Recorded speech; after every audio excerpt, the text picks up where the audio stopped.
C'est l'heure de l'actualité sur RTI 1. Bienvenue à tous. Merci de nous rejoindre.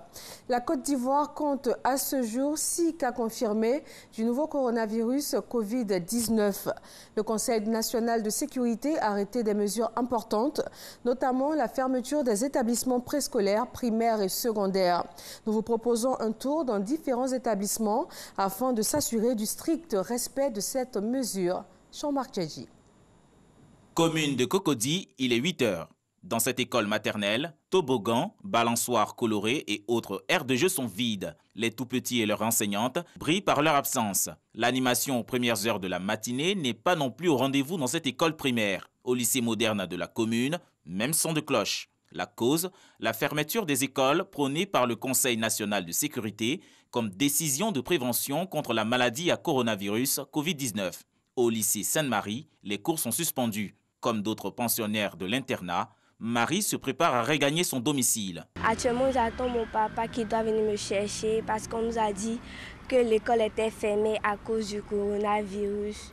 Donc j'espère que la pandémie va vite s'arrêter pour reprendre l'école. L'administration du lycée salue la décision du gouvernement, mais propose des mesures pédagogiques pour la circonstance. Vous savez que le lycée Sainte-Marie est un établissement internat. Donc ce matin, après le petit déjeuner, nous avons libéré les enfants.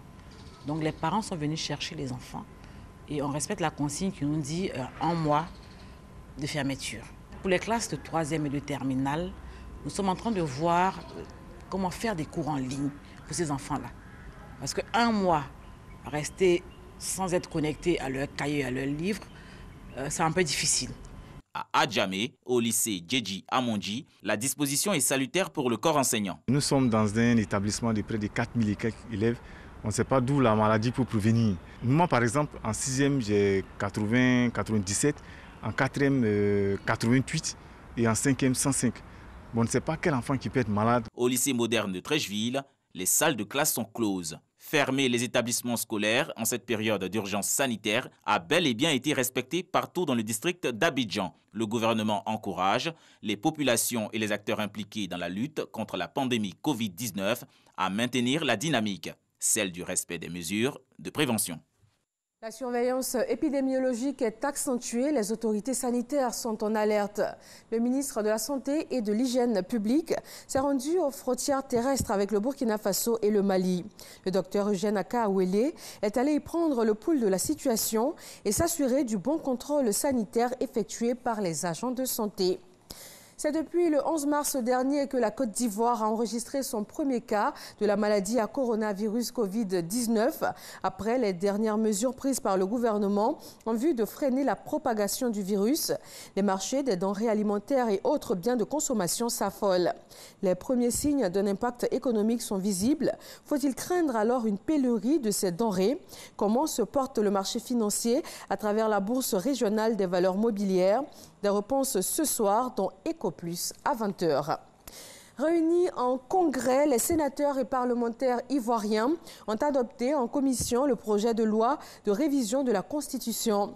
Cette révision constitutionnelle a porté sur quelques axes importants des pouvoirs exécutifs, législatifs, judiciaires et des cas de clarification, d'ajustement et de reformulation de dispositions. Au Togo, l'immunité parlementaire de l'opposant Gabriel Agbeyome Kodjo a été levée. Le procureur de la République peut désormais le poursuivre. Arrivé 2e de l'élection présidentielle, il s'était autoproclamé vainqueur du scrutin, ce qui lui vaut d'être accusé de troubles aggravés à l'ordre public, dénonciation calomnieuse et atteinte à la sécurité intérieure de l'État. Le président turc demande le soutien des Européens sur le terrain syrien et sur la crise migratoire gréco-turque. Recep Tayyip Erdogan a ouvert ses frontières avec la Grèce aux migrants pour faire pression sur les Européens. Il attend toujours une partie des 6 milliards d'euros promis à la Turquie en échange de l'accueil des réfugiés. Des dizaines de milliers de migrants sont actuellement pris en étau dans un no man's land aux frontières de la Grèce et plusieurs millions de civils syriens sont piégés à Idlib en Syrie. Merci de votre attention. Un point complet de l'actualité à 20 h et déjà retrouvez tout de suite l'info dans nos régions.